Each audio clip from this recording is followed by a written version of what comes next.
Hello and warm welcome to the final take with me, Seni Marina.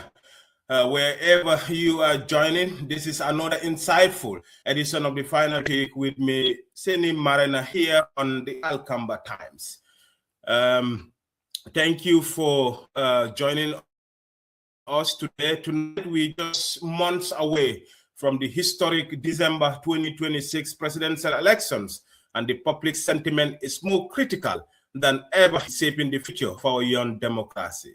In recent days, the Center for Policy Research and Strategic Studies, better known as CPRES, released a major nationwide opinion poll conducted in November 2025 with support from the National Endowment for Democracy. The pre-election survey offers one of the clearest snapshots yet of how the Gambians view the direction of our country. Trust in institutions, key governance challenges such as economy, corruption, civil space, media freedom, and crucially, voting intention and the electoral outlook ahead of next year, ahead of December vote. The findings have already sparked great debate from perceptions of the ruling NPP alliance holding around part of the support. Section of the elected open to alternative on these voters and strong views on issues like term limit, leadership renewal, candidate society, and everyday citizens are all probing over the data to understand what it means for the road to December 2026. To unpack the results in detail and provide expert evidence-based analysis, we are honored to welcome a very special guest tonight, no other person than Dr. Mustapha Jobarteh, a senior consultant at CPRES and a key member of the 5-person research team that design, execute, and analyze this crucial poll. Dr. Jobarteh brings years of experience in public opinion research, governance strife, and democratic trends in the Gambia. He will walk us through the methodology, highlight the most revealing findings, explain regional and demographic variations, and share what this insight tells us about the health of our democracy post-2017 transition, and what political actors should take away as the campaign season intensifies. Dr. Jobarteh, welcome to the final take with me, Seni Marina. It's a pleasure to have you with us. Let's start by having you introduce yourself briefly to our audience and tell us a bit about your role in CPRES NED Opinion Poll Project. Mr. Jobarteh, welcome to the final take with me, Seni Marina. Thank you so much, Seni MK Marina, for having me in your show. So I am Mustapha Jobarteh. I hail from Kuda, same village as you. I did all my education in the Gambia. Somebody was saying this is purely an affairs today. Maths and economics. Then I did a master's in economics, the University of Mauritius, then a PhD in Istanbul. So I've been with the University of the Gambia for quite some time now. And CPRES is a center of research that is based at the School of Business and Public School of Business and Public Administration. The center conducts research on public policy and strategic studies. At CPRES, at the University of the Gambia, I'm a senior lecturer in economics. I teach both in the undergrad and the master's program. At CPRES, I am a senior research consultant, and I've been in this role for some time now, at least 5-6 years now, since I returned back from PhD in 2019. Yes, thank you so much. Thank you very much, Mustapha. When I posted that you are my guest for the final take, somebody was like, this is going to be purely a Kudang Alcamba affairs. I said yes, but basically this is a moment for reunion and a moment for all of us also to come online and talk about issues that is affecting our country, though we are all in different feel I'm in the media, you are in academics, but I'm super proud of your achievement, Dr. Mustapha. I just want our readers to know that me and Mustapha all hail from a small community, Kudang. And then, you know, I can say we all grow up together in the rural village of Kudang. So, Thank you, Mustapha, it's my MK. pleasure today to host you on the final take. My first question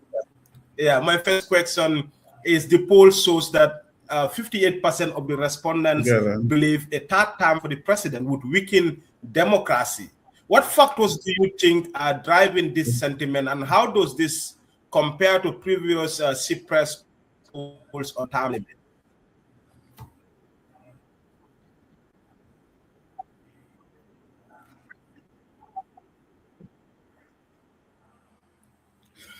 So,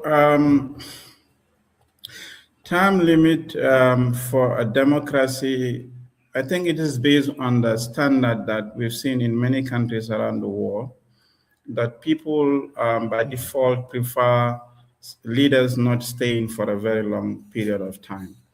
And in our sub-region, we have seen where when leaders stay for a very long time, sometimes it leads to chaos and instability.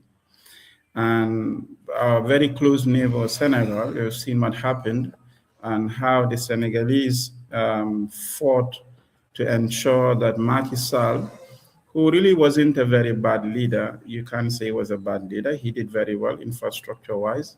He contributed a lot. However, despite that, the Senegalese did not want him to undertake a third term. And all around the region, we've seen examples of this. And I think now that we're in a digital age and almost every person has access to what is happening around us and the instability within the region, which to some extent emanates from the fact that some of the leaders have been in office for a very long time. I think these are some of the things that really influence people's perception. Right. Not necessarily that the current president is it's not doing very well, infrastructure-wise, is doing very well. But I think people really people are allergic to leaders staying for a very long time. Absolutely. Dr. Jobarteh, with only 32%, approving the president performance and 37 expressing no trust, how fragile do you assess the Gambia's democratic institution based on this result? And what reform would you recommend to rebuild trust as per the polls? So, trust in the president, these are going to be based on my own views. The survey, all what we did in the survey is to ask people what they think about trust in the president and all of that, and all the other questions that we have asked. So to really, I think when it comes to trust, one very important thing that comes across, it's with what seriousness is the government taking head on some of the very important obstacles to accountability, one of which is corruption. The way and how we have seen cases of one case upon another, and that the government is not doing significantly enough according to the expectations, according to our expectations, in tackling some of those things. I think that has weakened trust in the current government in terms of handling the job. And when you have cases upon cases of this kind of things happening in a country, people tend to believe that the presidency or the current government is really not acting in the interest of the people, but in the interest of those that are close to them, the elite. And that really sends a very bad information, that really sends a very bad message. So if government wants to improve trust, I think they have to take on head-on corruption cases and prosecute whoever is responsible, and really show no mercy when it comes to public funds. Put them where they're supposed to be. Let everyone be accountable, and then that way I think they will win the trust of the people.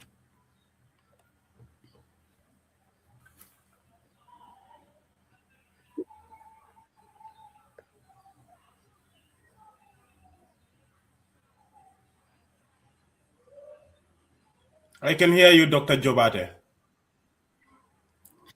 Yeah. Thank you. Back to you. Okay. Let's look at the economic distress. 60% of related economic management badly, and 66% are dissatisfied with job creation. With the cost of living as the top concern, how did urban and youth respondents differ in their views, and what policy intervention could address these economic grievances?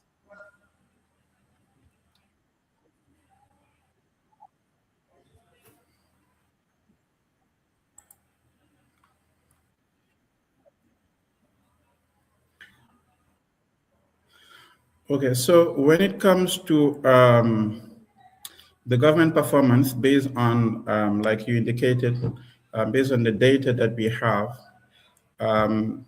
6 in 10 people are not happy with the way they're handling the economy, and just a quarter are happy, which really is disproportionately, people are dissatisfied with the way the government is handling the economy. When you talk about job creation specifically, we're seeing that nearly 75% are not happy with the way the government is handling job creation. That, versus 22% of those that are not happy, those that are happy with the way they are handling.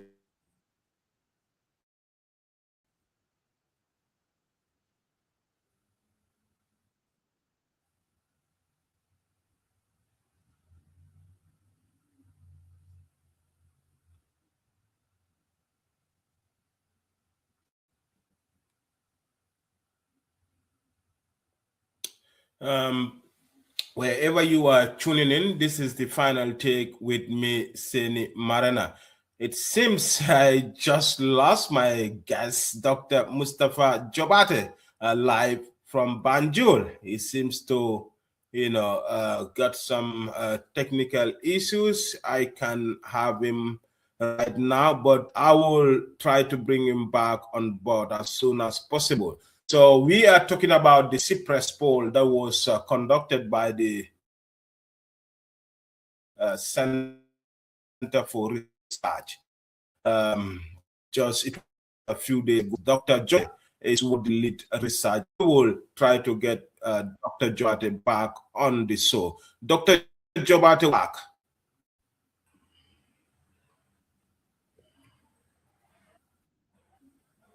We are finally able to get Dr. Jobarteh back on the show. It seems he lost some connection on the way. Thank you. Can you hear me now?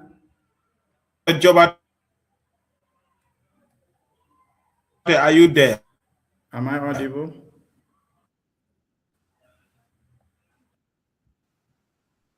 I can hear you. Well. Yes, I can hear.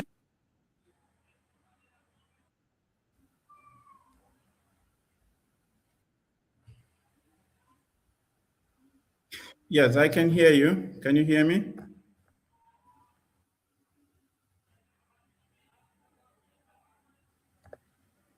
Can you hear me?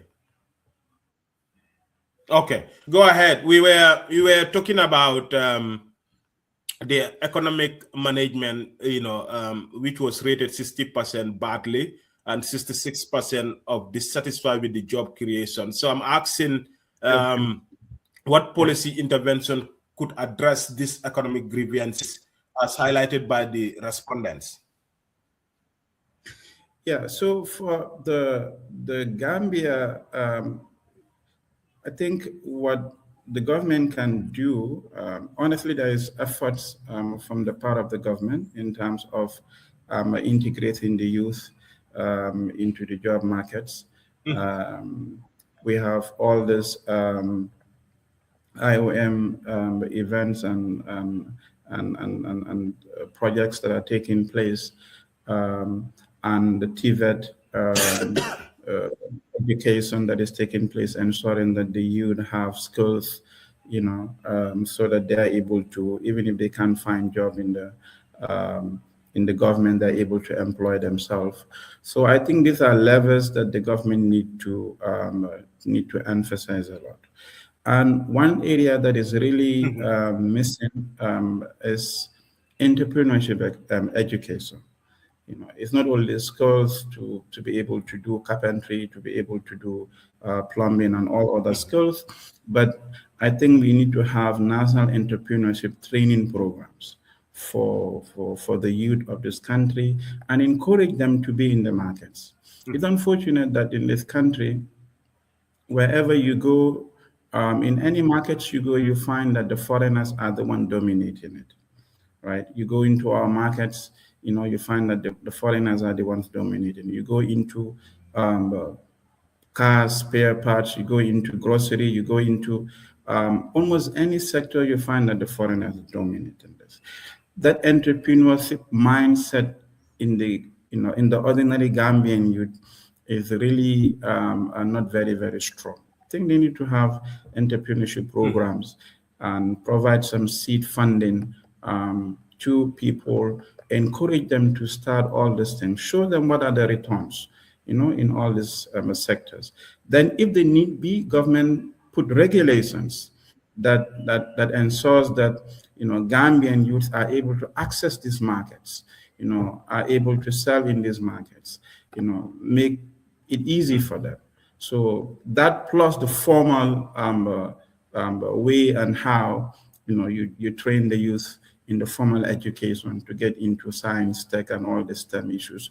These are areas that also we need to look into, because entrepreneurship, that's a gap that if really Gambians are absorbed in almost all the markets and the youth are encouraged to go in, they have the seed money and they're encouraged and follow-ups, I think this is an area that can absorb a lot.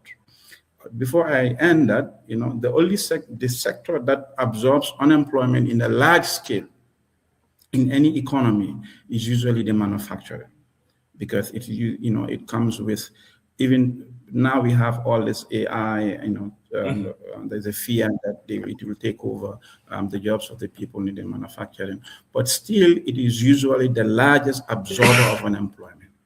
And this is a sector that is really very weak in our economy. Absolutely. I agree with you when you look at the Gambia. Go ahead.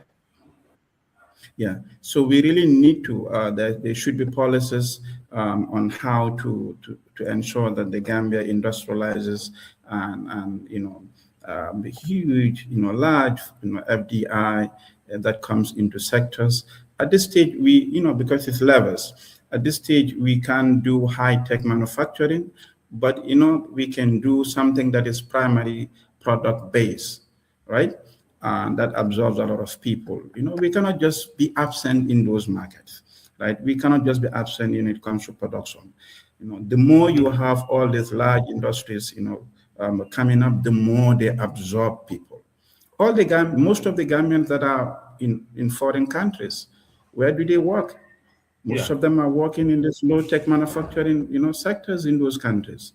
What does it involve in those countries to do that? It's not anything that is not within the reach of ordinary Gambians, right? And within the reach of the rich Gambians if the right policies are there. So I think we need to look into that. So to shorten it, manufacturing is the largest absorber of jobs. We really need to step in that. Entrepreneurship education is really important. Youth need to, with basic education, secondary education, they can get into those. If they are well trained on entrepreneurship, the proper markets regulations are put in there. Youth can be encouraged into every sector. Fishing, look at fishing. What is happening in this country? It's all non-Gambians. Go to our markets. It's all non-Gambian everywhere. So Gambians need to be encouraged. That plus all this pivot skills education that is taking place for the formal education system. I think with that, we can do better. Dr. Jobarteh, before Thank you. I take you to my next question, you are a university lecturer and a researcher too. You have dealt with a lot of people along the way. But what, in your honest opinion, what do you think is the issue why Gambians are not into entrepreneurship or they are not into informal sector to contribute to the economic advancement of the country? Because when you look at the Gambia and Senegal, Senegal is far ahead of Gambia in terms of young people engaging into entrepreneurship, like into business, small, medium, and large scale businesses. So what's your view on this? Why do you think that the young people of the country, the Gambia, are not, into entrepreneurship, which is the drivers of the economy all over the world?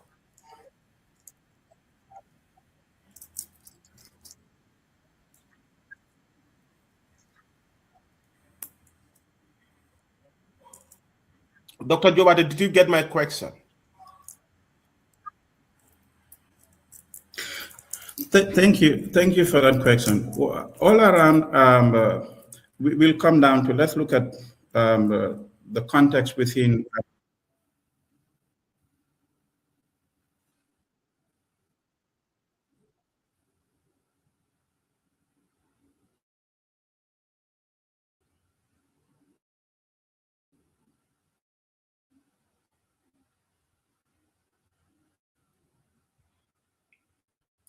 It looked like Doctor is again faces. I hope he can hear me and he's back on the show again. Dr. Jobarteh, are you there?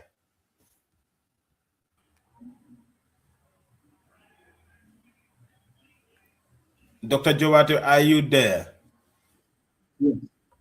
Yes, I can It hear you, MK. seems I just okay. Well, okay, you're back. can I hear think you. you're having some technical issues with the connection. Yeah, Yeah, because it's the going on and internet. off, but I can hear It's the you internet. very well now. So my question before I lost you on the line. Yeah. So do you get my last question, or I can repeat it for you?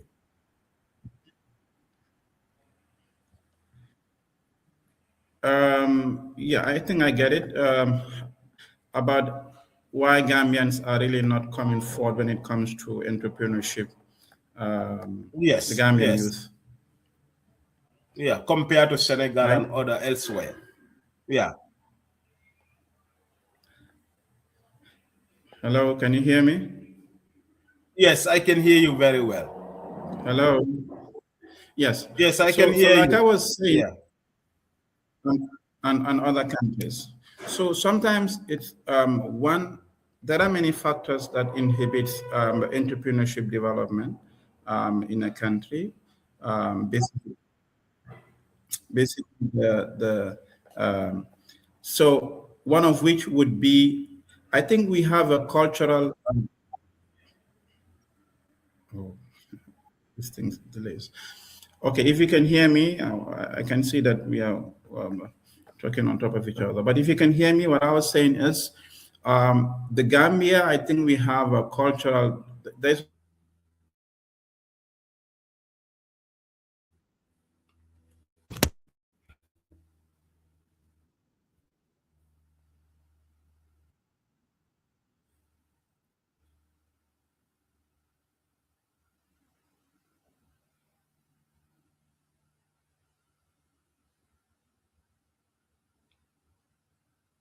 I'm hearing you very well, Doctor. It seems it's a very bad day for us here in the studios. It seems that Dr. Jobarteh is having getting back on this show. Until then, I will just take a little break and then we'll try to connect Tune back into the Dr. final take with Jobarteh MK pretty soon. Mariner every Saturday on the Alcamba Times and experience extensive conversations on a variety of topics, including national and international headlines, breaking issues, and major developments in politics, business, innovation, science, and sports, along with inspiring stories and expert analysis to provide a comprehensive understanding of the news.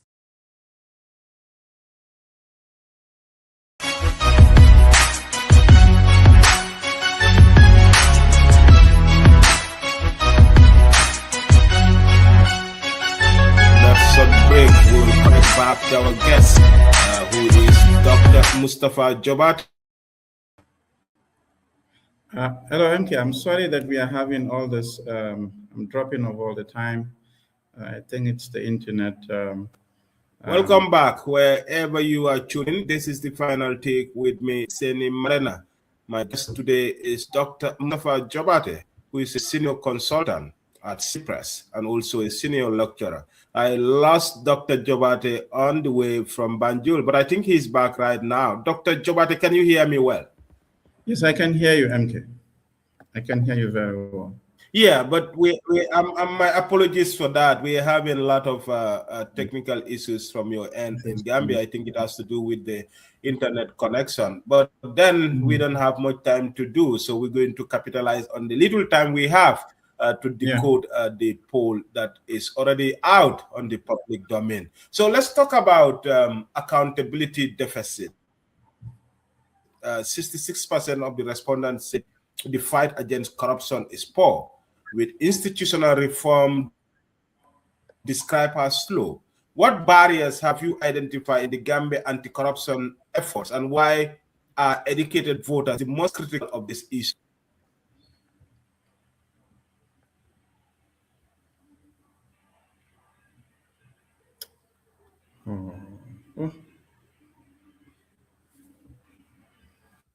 Hello, can you hear me? Can you get me now?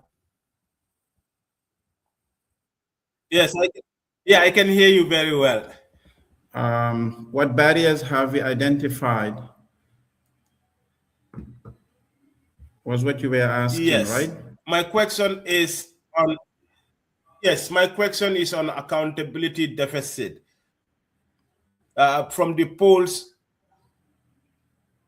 we noticed that 66% of the respondents say the fight against corruption is poor. Reform described as slow. What barriers have you identified in the Gambia's anti-corruption efforts, and why are educated voters the most of the others? Okay, so the research that we conducted asked public opinion on what they think about how government is handling corruption as one of the metrics for government performances. And as you said, the results are really not very much in favor of the current government, and that it shows that people are not happy. So in my view, I think we have seen many alleged cases of corruption in the country one can argue that government hasn't taken significant steps in tackling those cases.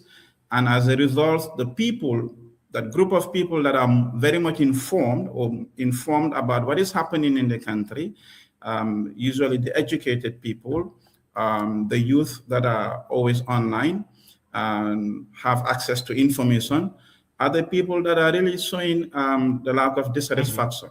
Even though one should commend the government for coming up with the anti-corruption commission recently, but more significant work has been done. It's in the early stages. It's at infancy stage. No significant. Even if you take a look at it, even if the anti-corruption commission identifies a case, the Ministry of Justice has to approve before they go ahead. The Minister of Justice, the Attorney General, has to approve before they go ahead with that. So yes, it is anti-corruption commission, but really its autonomy and its independence, even within the law, it's not very robust. One can argue. So I think that group of people that have access to this information, that know this information, it's no surprise that they indicate that they're really not happy with the way government is taking corruption.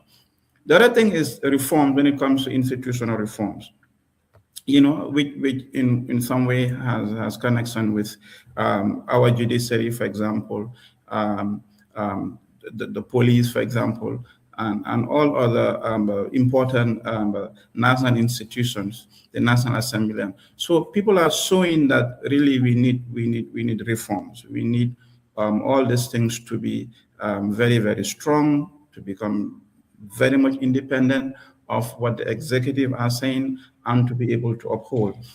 That notwithstanding, I always say we have to acknowledge the little progress that has been made, since the last republic.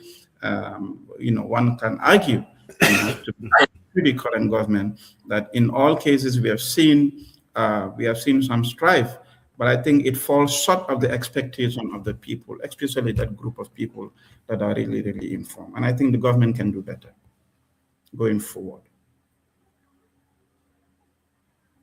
Absolutely. Absolutely. Many thanks, Mustapha Jobarteh, Dr. Mustapha Jobarteh, for those brilliant answers. Dr. Jobarteh, going forward, let's talk about election preparedness and call to action. 52% are concerned about election integrity and high political polarization with an urgent need for civic education. What steps should the government or the IEC take to improve preparedness based on this concern as per the polls? That's an important question. So I think that they should be. I think the IEC should have a lot of engagement with the citizens and project its independence in the way and how they deal with everything that they're supposed to do before the elections. When it comes to the registration, when it comes to everything, it's not just enough to do, but also, let the people know what you are doing. Let the people know how transparent you are in your operations. Let the people know how unbiased and fair you are to all parties involved. That really helps perception. That really helps perception. So that, for example, if anyone wants to register a party, let everyone undergo through the due process, and it becomes transparent. Post things on their websites, communicate with the people. The National Civic Education also can do a lot in terms of sensitizing the people of what is happening at all these institutions, what the IEC is doing going forward. So that if anyone comes on their website, for example, or whatever way in which they're trying to reach the people, they know transparently this is what is happening, and the IEC is really, really unbiased when it comes to election matters. And the big thing, on the day of after the elections, because it's a cycle, we have the presidential. Then we have, the parliamentarian and the LNGA that are coming. So show, that you are very, unbiased in the presidential. Then people will not doubt you in the parliamentarian and the subsequent elections that are going to follow suit. But they do good, do what you're supposed to do, communicate to the people. I think that will help. Okay. Dr. Jobarteh, a lot of people were questioning the methodology and the credibility of these polls. I know polls like this, especially political polls, are highly charged, especially when supporters or loyalists did not see their politicians or their leaders doing well. They would be like, these polls are not fair. They are biased towards one political party, and I know this is something that you guys face in your work. So I just want to ask, this poll was conducted in November 2025. Can you walk us through the methodology, sample size, and how respondents were selected? Is it random sampling, regional distribution, face-to-face, or otherwise, or is there any step taken to ensure that it represents across urban, rural areas, gender, age groups, and religion? Yeah, so thank you for that question. It's normal that whenever polls results come, you have some degree of dissatisfaction with the way and how it is conducted. That is normal everywhere. But to start out with, polls are an integral part of modern democracy. I was just looking at a poll that was conducted in the U.S. By this institute called it is called the Rasmussen Report. The Rasmussen Report, and they did a poll across the whole of the U.S. and guess what their sample size was? It was 1,145. Right, for the whole of the U.S. We did a sample size of across the entire U.S. Yes, they were asking people their views about the issues regarding several issues, and they report the poll results. So our sample size was 1,245. Okay, so when you want to do polls, because these are polls for election and issues that affect the citizenry, so we did a household survey. You want to get information from voters, but you don't have a registry that you can just go to from the IEC, an updated registry that you can just use to randomize. So we had to go to households. And how do we do this? So you first calculate a sample size. A sample size based on standard methods and formula that ensures that a minimum sample size that makes sure that that ensures that whatever you're going to have is going to be representative. So that sample size you now distribute, you stratified according to regions. In our case, regions is what is important. So you stratified according to regions. So we have eight LGAs. So within LGA, we have what are called enumeration areas. These are small groups of households. It could be from 75 to 125. Small group of households. So we have several EAs within each region. So what we did was we did stratification, at the level of the LGA, and within the LGAs, then we picked what are called enumeration areas. And how many EAs to an LGA depending on the size of the LGA. For example, Brikama, which is a very large local government area, Brikama has about 47%, right? Then a small LGA, and the size depends on the population of the LGA in the last census, right? A small LGA, like, for example, Banjul City Council, Banjul is small, so it has few EAs. I think up to 8 or 9 EAs we had in Banjul. So this is how you do the design, right? So once you do the design, and it ensures that whatever you have becomes a representative of the entire population, right? And this is done. We have what is called a frame from which you pick your sample, and the frame is based on a representative sample of the country that was recently conducted in 2025. So once this design is done, then we develop our tools, which are the questionnaires, the question we're going to ask, and then we train our enumerators, that people that have been doing this work for a very long time on the tool, on the digital tab that we use, and then we train them on the tools to be able to ask the questions in the local languages in the most in the best way possible, so that the people understand. They go through sessions to ensure that the right word, the local languages are used, so that there is no confusion, there is no ambiguity in terms of what is being asked, right? then the fieldwork takes place. So within each EA, we pick 15 households. So you go to a household, so we randomize. So out of this 25 households within an EA, we randomize. So the first 15, they go to them. If a particular household is not available, if after two rounds, then we replace them by the 16th one. So it becomes purely random. So this becomes a multi-stage, stratified random sampling technique, right? So once the data collection is done, then it is reported to our servers, and we retrieve that data in Excel or in a Stata format. Then we analyze the data. After the analysis, in the analysis, we ensure that we take account of the design that we have conducted. In the design, we allowed for a 3% margin of error, right?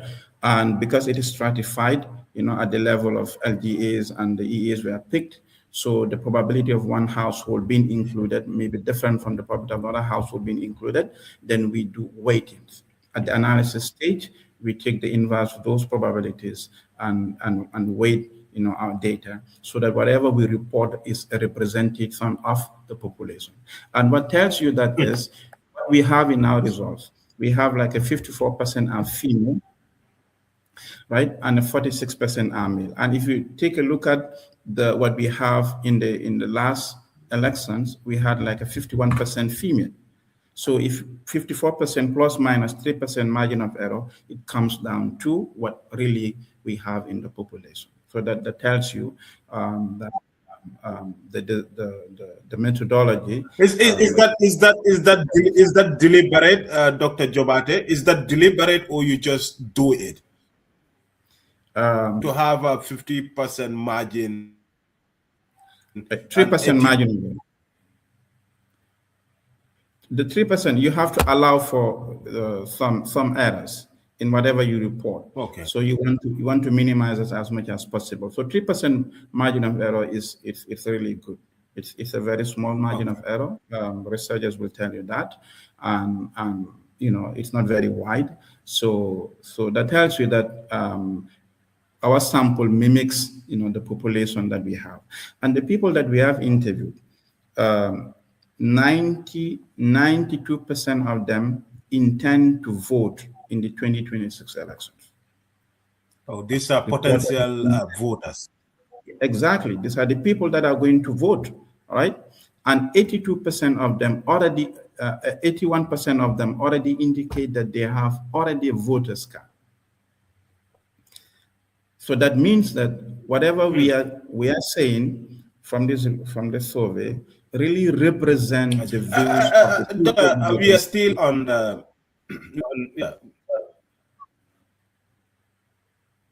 Yes, go ahead.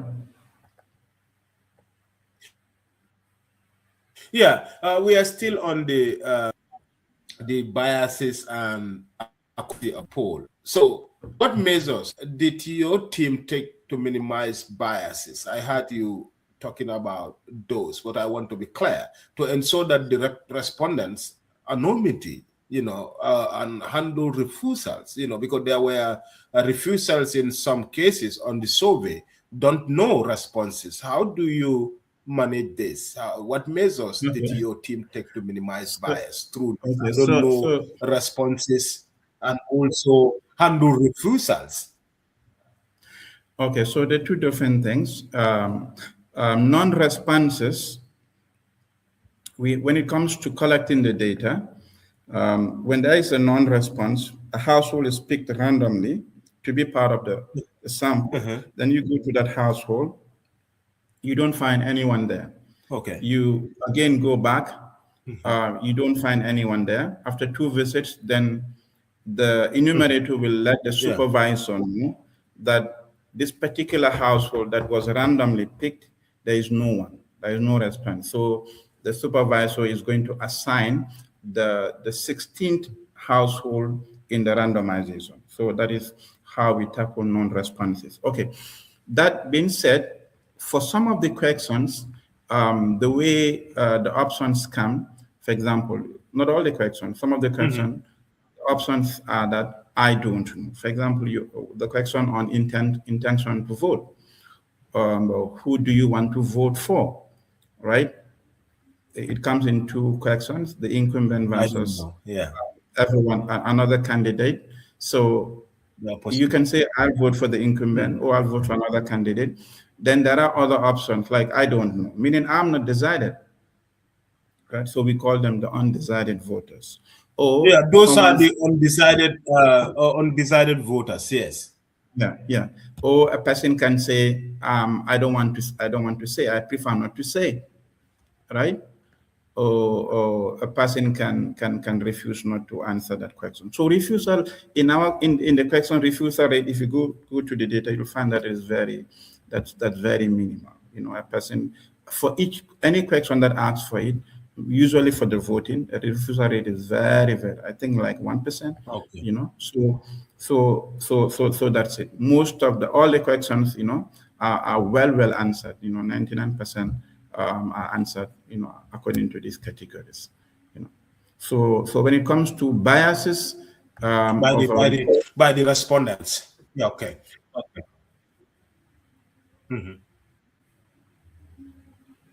yeah. So definitely, Okay. when it comes to biases, Okay. we Many thanks. only allow for a 3%. Yeah. Back to you.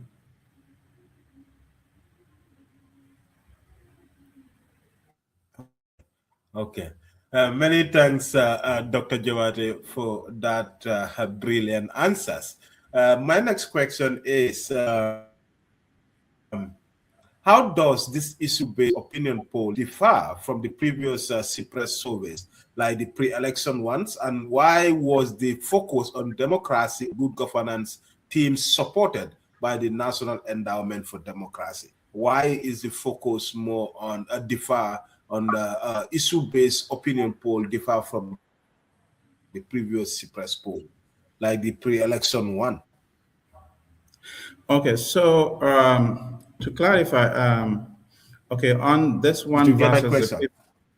yes. This particular one versus the Yeah. previous.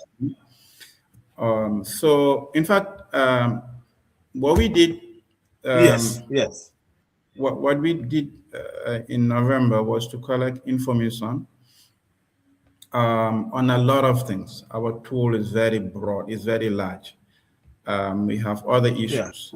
We want to bring evidence on the table on almost anything that people are talking about there, and you find people say, I think. So we want to bring evidence on the table. So we have asked a lot of things. Including voting and on government performances and other issues. So what we have done now is to release the part on voting, on government performances, and social media and information issues. If you look at the report, these are the sections that it has, right? Then the issue-based poll results will come probably in the next 2-3 months. Okay, that information is there. We have other issues that we have done. We have done in-depth. We've asked in-depth questions about some of the issues that are on the table. So that report is going to come. So now, if you ask about how different is this from the previous polls, pre-election polls, The really previous, yeah. all we try to do is bring in more issues that are on the table, because at any time the issues on the table are usually different, right?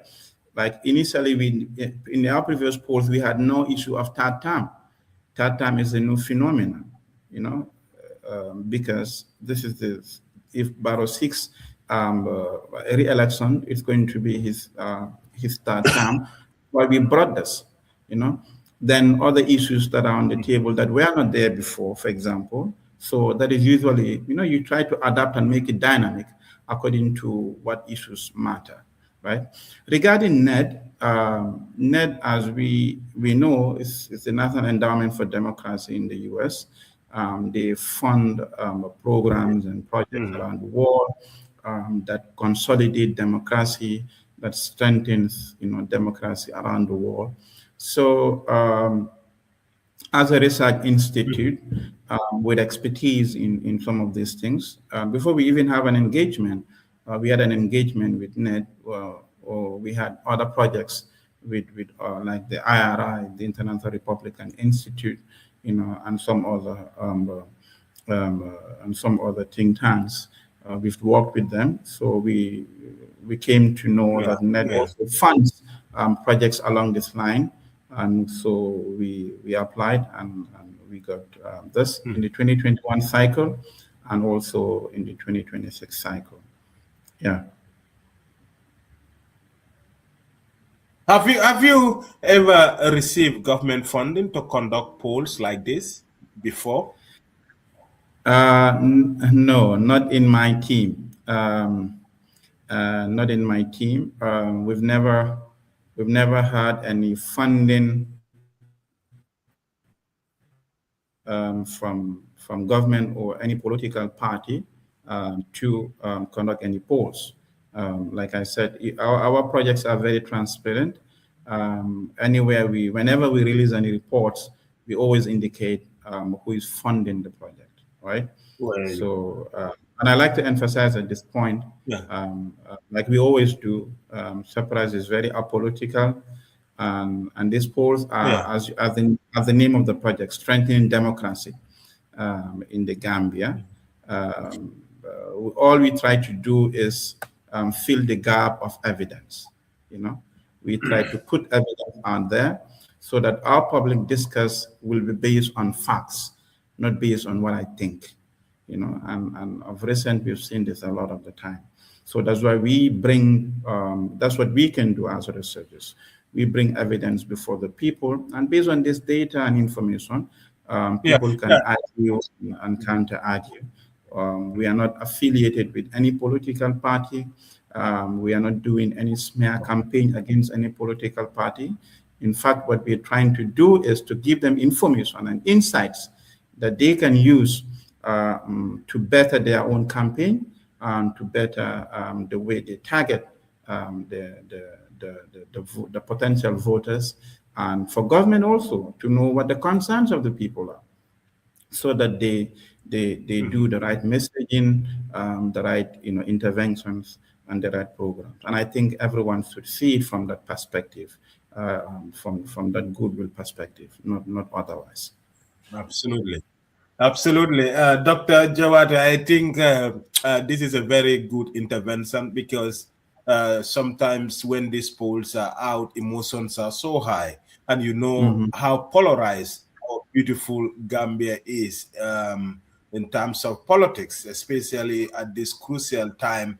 I remember your first poll that came like a couple of years ago. A lot of people are like, don't take them seriously. These are people that are sponsored by the government to create confusion ahead of the poll, so that they can give voters an impression that so-and-so political party is not doing very well. But I'm glad that people are beginning to understand, your modus operandi, where you get your funds, and how independent, your organization is in terms of presenting this very important data to the public. So thank you so much for that brilliant clarification. I think we are just left with 7 minutes, because we didn't start on time as we wished to because of some technical issues, but I definitely appreciate your time coming on this show. So for those tuning in right now, this is me, Seni Marena, on the final take with Dr. Mustapha Jobarteh,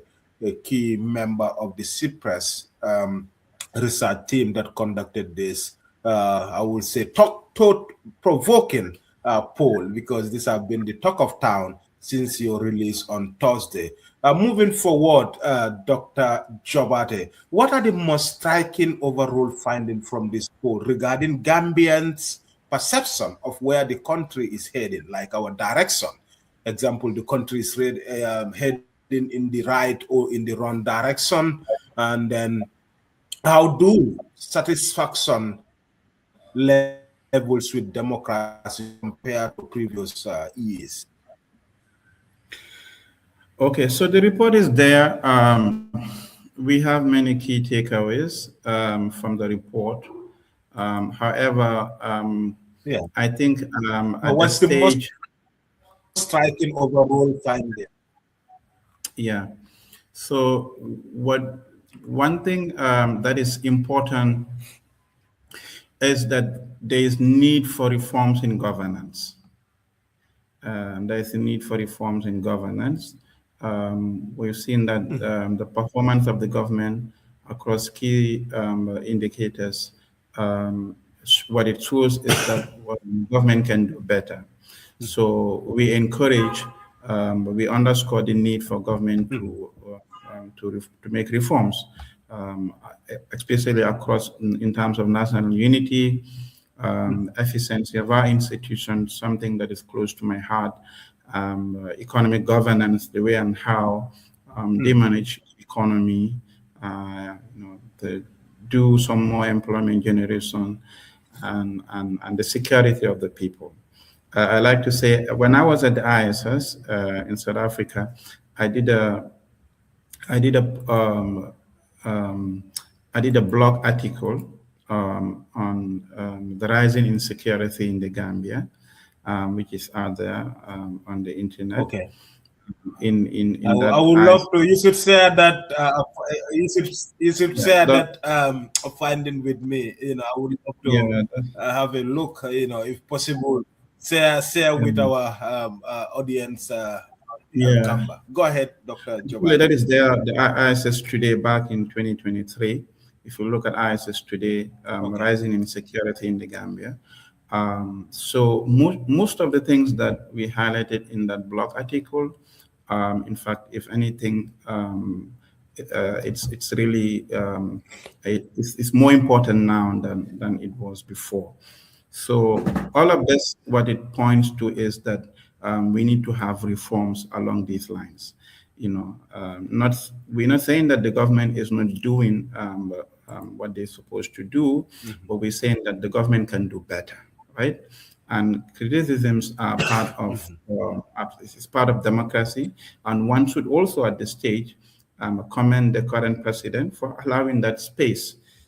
Definitely, that in itself it's a plus for people to speak out and say and what government can do, where government can do better, and I hope and I think they're going to take it in good faith.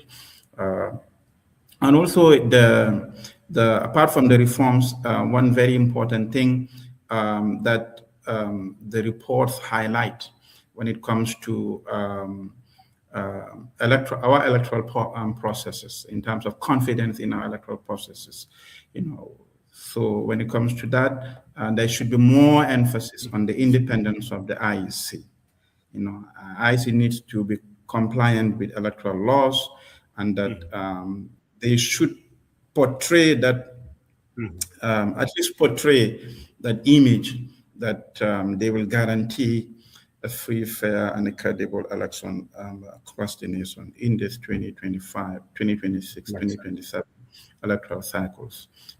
We've seen people, when we ask people what reforms should be prioritized, people say that IEC needs to be independent 100%. People are saying by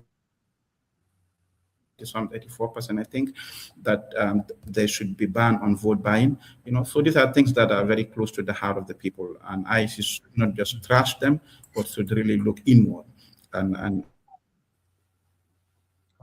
show. Then on media and social media, the good thing is, Mustapha, maybe there's a huge, this is large just amount of.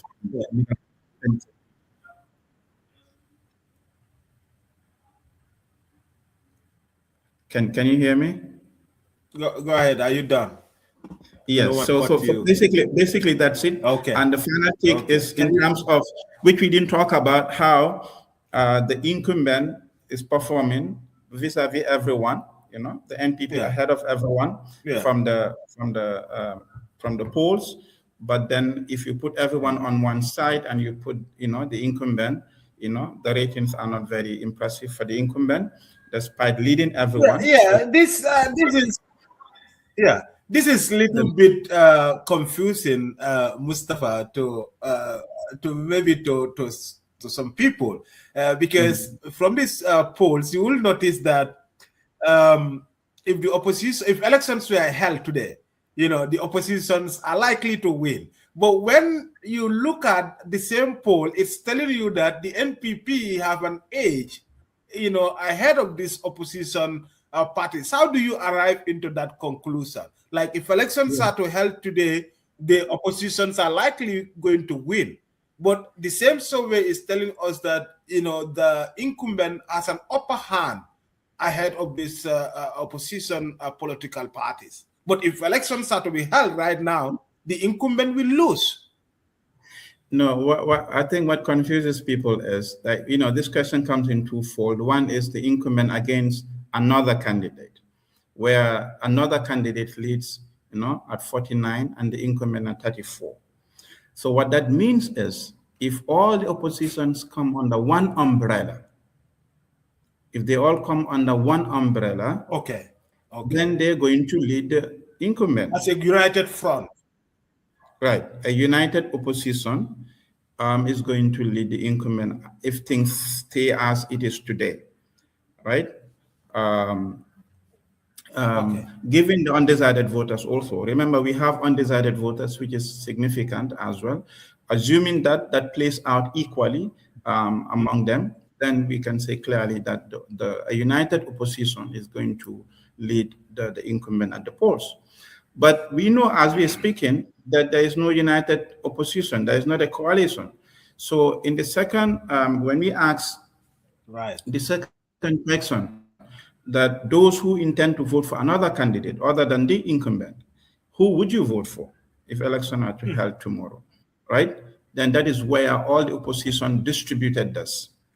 In this, UDP, out of that, UDP got 35%, right? I think the next runner-up is 11%, APRC Neutral Alliance. Then you have other parties. So what that tells us is, within the opposition, the UDP is the strongest. By far, the UDP is the strongest. So it's more of a a two-party. Even without a coalition, right? Even without joining another force. I mean, even without joining among the coalition. But when you bring all of them together, when you bring individually everyone together, the NPP is at 34, the UDP, they are 35 multiplied by a 0.45 thereabout, brings them to like, around 20, 17.5, around 20%. So the NPP is by far ahead of them, individually if you compare them.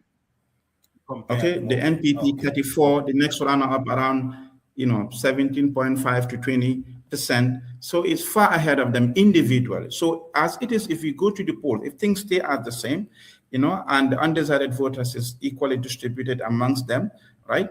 If we go to the polls as it is, there's no united coalition.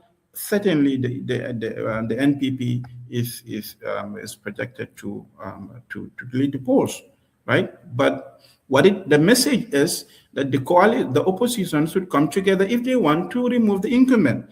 But on the other side also, if the incumbent still wants to strengthen their gains, they should try and get other opposition parties to join them. That's why we say this is for all of them to brainstorm on and do what they're supposed to do. So that's the feel for them. Not to take it too personal. That's what I'm saying.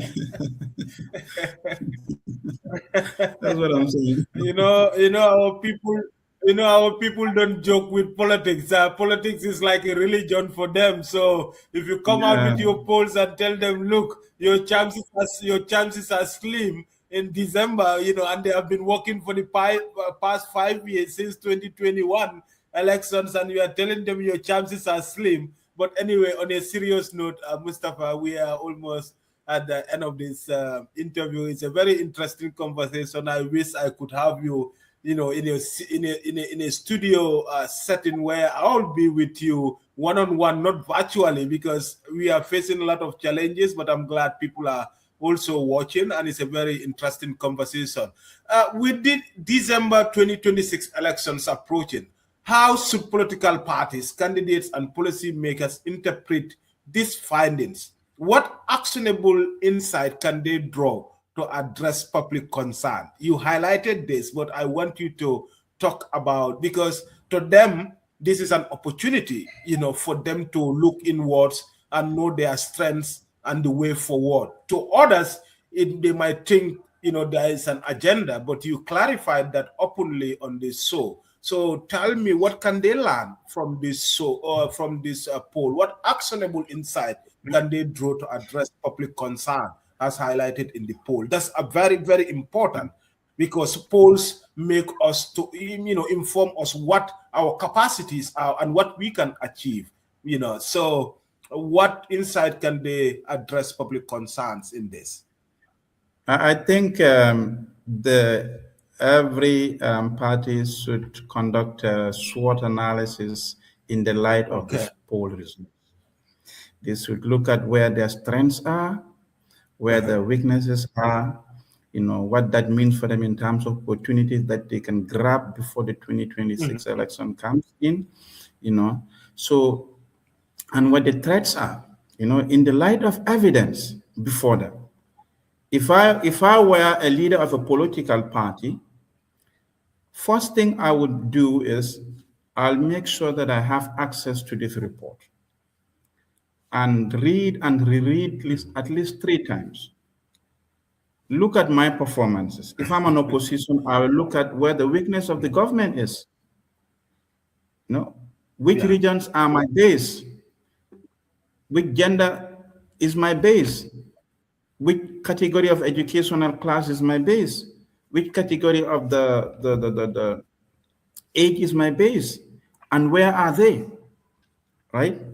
Where is my weakness? How do I target these people? So then you would know what you need to do. You are not just guided by someone who tells you that I have years of experience in Gambian politics, right? But you are guided by data that you can trust with a good degree of at least you can trust. If you don't have alternatives, you can trust. So for every political party to do an in-depth SWOT analysis in the light of this evidence, and grab the opportunities that are there for them, and ensure that they minimize the threats, and I hope, I wish all of them the best. I hope they take it. That's how far we can go to bring the evidence before them. I hope they are able to take it. Yeah. And you are giving them free evidence, free data, because if they are to outsource this kind of consultancy to people and say, hey, look, let's take example from the UDP and the NPP. They are like, Mustapha, we want to contract you to do a SWOT analysis, about this poll so that we can know our strength, or we want you to conduct, another survey, so that, because this is an opportunity, for those, not only political party, but even the media, because from this survey, I noticed that our area was also touched. That's the digital media governance, how people are getting their news, from the digital media now, like my own platform. So this is a very enriching data that, not only politicians can use, but even the media policymakers can, make informed decisions and choices per the poll. So Mustapha, many thanks once again. And finally, before I let you go, as a researcher who has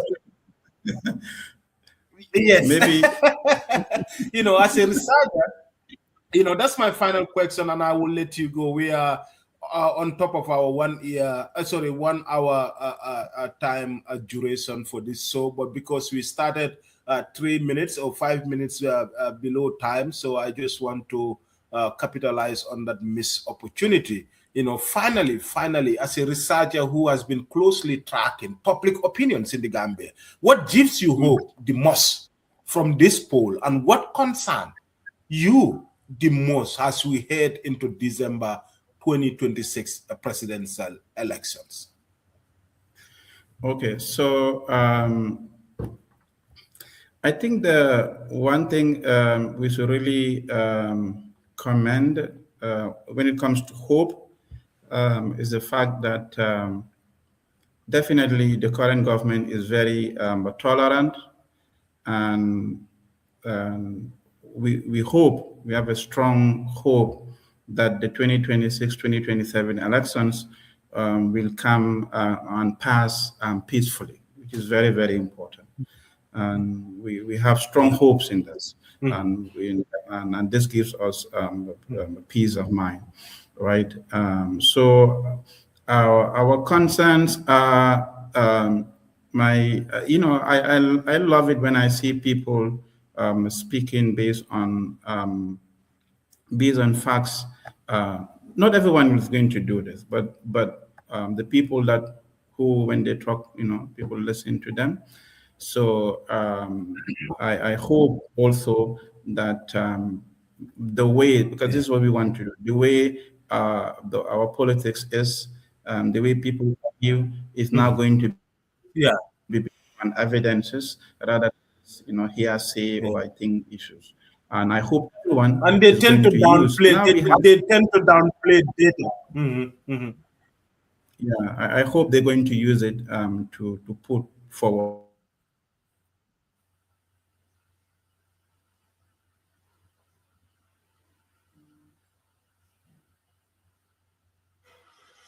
For example, I saw the 2%. Yeah, so that's it.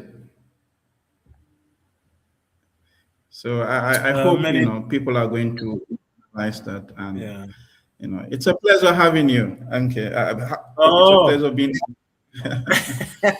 And some of our audience might not know this, but Mustapha, I have been trying to get Mustapha on this show for over a year now, and I'm so happy that finally, at a very good time, I got you on this show, to discuss about this Cypress opinion poll that was conducted by him and his team of researchers from the University of the Gambia. Dr. Mustapha Jobarteh, many thanks for joining me today on the final take with MK to decode this talk of the town, survey. And I understand you guys are doing one before elections. I hope that will not, you guys not going to press the panic button before December 5th elections again. Yes, the plan is to do one in November, inshallah, in November 2026, just before the polls. So we see what happens. There's a long time, so views can change, issues can, come up, and we see what happens then, inshallah. Okay, thank you so much. Wherever you are watching, this is the final take, and this brings us to the end of today's show with Dr. Mustapha Jobarteh. Mr. Jobarteh, once again, many thanks for availing us this opportunity to have you on this important conversation today. Do have the rest of your enjoyable Saturday, and my regards to your family back home in Gambia, and see you again. Thank you. Thank you so much. Thank you. It's a pleasure. Okay. That's the final take with me, Seni Marena. Until I come your way next week, I will bring you more and more exciting guests on your way. My apologies. It seems I am having some flu kind of today. I am not feeling very okay, but because this interview is so important, I have to make sure that we got Mustapha to decode this recently released polls. Until then, I will see you next week at same time, at same place. Tune into the final take with MK Marina every Saturday on the Alcamba Times and experience extensive conversations on a variety of topics, including national and international headlines, breaking issues, and major developments in politics, business, innovation, science, and sports, along with inspiring stories and expert analysis to provide a comprehensive understanding of the news.